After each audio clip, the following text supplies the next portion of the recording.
Assalamualaikum warahmatullahi wabarakatuh. Apa kabar anak-anak semuanya? Semoga kalian selalu dalam keadaan sehat walafiat dan tetap semangat dalam belajar meskipun kita masih melakukan pembelajaran jarak jauh. Dan jangan lupa tetap jaga kesehatan, tetap jaga kebersihan, ikuti protokol kesehatan meskipun kalian berada di dalam rumah.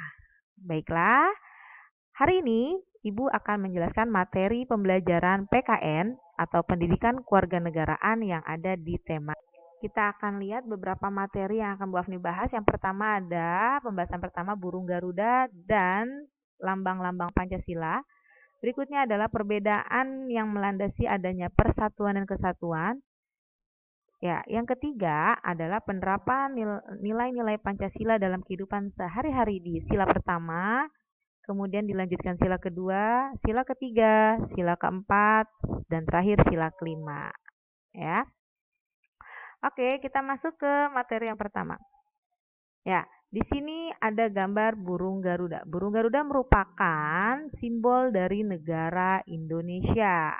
Ya, dan tak lupa di bagian kaki bawahnya terdapat pita yang menjuntai warna putih dengan tulisan Bhinneka Tunggal Ika yang artinya adalah berbeda-beda tetapi tetap satu tujuan.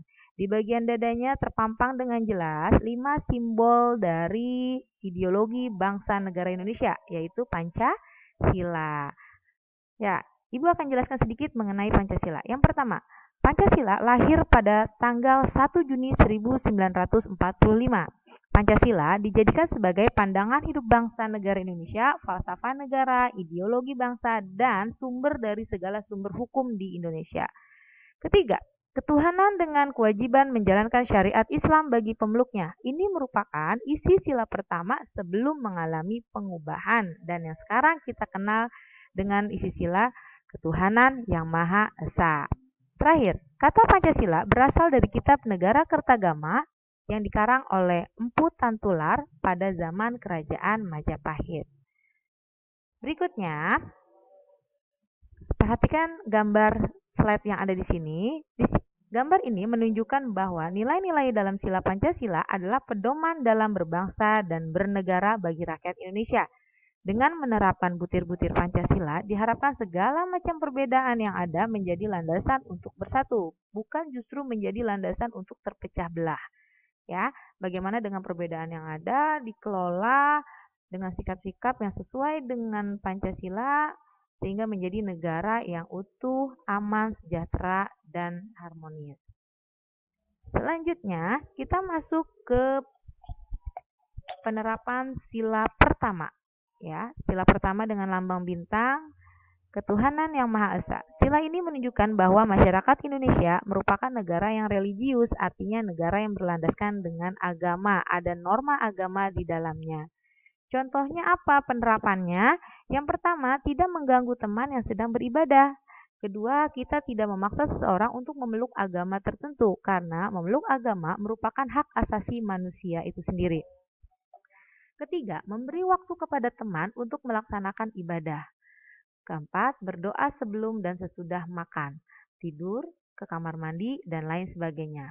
Yang terakhir, sholat berjamaah di rumah. Ini adalah beberapa contoh penerapan sila pertama yang ada di kehidupan sehari-hari.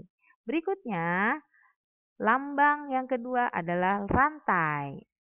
Bunyi silanya adalah kemanusiaan yang adil dan beradab. Makna ini mengandung makna bahwa adanya persamaan derajat sesama manusia. Contoh penerapannya adalah tidak memilih-milih teman, bermain bersama siapa saja, saling tenggang rasa, memberikan bantuan untuk kemanusiaan, dan saling menyayangi sesama manusia. Oke, kita lanjut. Next. Pohon beringin. Pohon beringin merupakan lambang dari sila ketiga yaitu Persatuan Indonesia, di mana dalam sila ini mengakui dan menghargai adanya perbedaan yang menjadi pondasi dasar persatuan dan kesatuan. Apa aja contoh penerapan sila ketiga? Yuk kita cek sama-sama.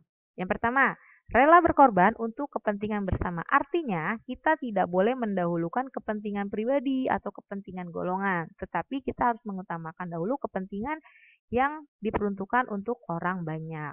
Kedua, bangga menggunakan baju batik nasional. Ketiga, membeli produk-produk yang memang sudah terlihat atau sudah menjadi budaya negara kita, ya, produknya yang dihasilkan oleh negara kita sendiri. Yang keempat, mendahulukan kepentingan bersama di atas kepentingan pribadi. Terakhir, cinta tanah air dan bangsa. Ya, itu adalah beberapa contoh penerapan sila ketiga. Selanjutnya, ini ada lambang kepala banteng. Kepala banteng mewakili dari sila keempat, yaitu kerakyatan yang dipimpin oleh hikmah, kebijaksanaan dalam permusyawaratan dan perwakilan. Sila keempat menjadi pedoman dalam menyelesaikan masalah yang berkaitan dengan kepentingan bersama. Penyelesaian masalah dilakukan secara musyawarah untuk mencapai mufakat. Hasil keputusan harus diterima dengan lapang dada dan dijalankan dengan penuh tanggung jawab. Contoh penerapan sila keempat. 1. Mengikuti kegiatan pemilu. 2. Memilih ketua RT di lingkungan rumah. 3. Berdiskusi dengan keluarga. 4. Tidak memaksakan kehendak. Dan yang kelima, mengutamakan kepentingan negara. Ya, itu dia beberapa contoh tentang penerapan sila keempat. Masih banyak lagi sebenarnya, tapi Ibu hanya mencantumkan 5 saja dan yang memang sering terjadi di kehidupan kalian sehari-hari. Berikutnya, lambang terakhir dari Pancasila adalah padi dan kapas yang berbunyi keadilan sosial bagi seluruh rakyat Indonesia. Sila ini bermakna bahwa tujuan bangsa Indonesia yang ingin dicapai adalah terbentuknya masyarakat yang adil dan makmur. Contoh penerapannya adalah 1. Mampu bersikap adil pada siapapun. Kedua, menjaga keseimbangan antara hak dan kewajiban. Ketiga, suka memberi pertolongan kepada orang lain. Keempat, tidak bersikap boros, tidak bergaya hidup mewah atau konsumtif, serta rajin menabung. Kelima, menghargai hasil karya orang lain. Ya, ini adalah beberapa contoh penerapan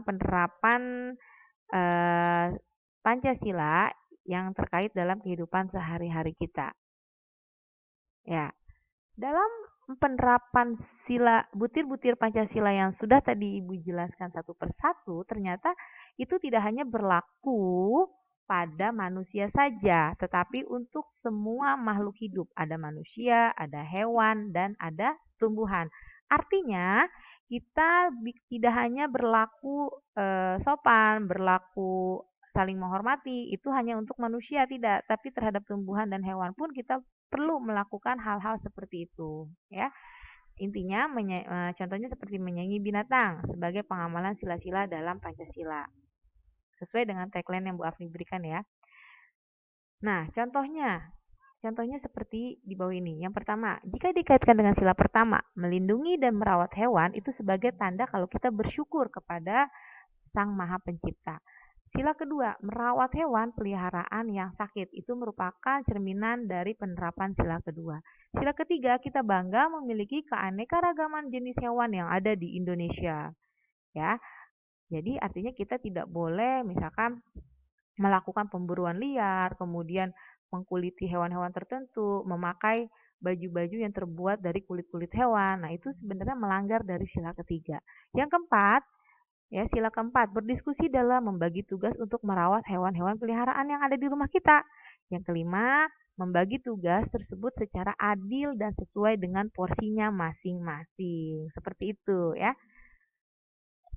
Nah, ini yang tadi sudah Bu Afni jelaskan, sikap kita juga yang sesuai dengan Pancasila bisa juga kita terapkan pada tumbuhan yang ada di sekitar kita. Hampir sama dengan yang tadi pada hewan, ya, seperti ini yang ada terjadi pada hewan, bisa kita ganti dengan tumbuhan-tumbuhan yang ada di sekitar kita. Entah itu dengan menyiramnya setiap hari, memberikan pupuk, memberikan sinar yang cukup, kemudian tidak menebang sembarangan dan lain sebagainya, ya.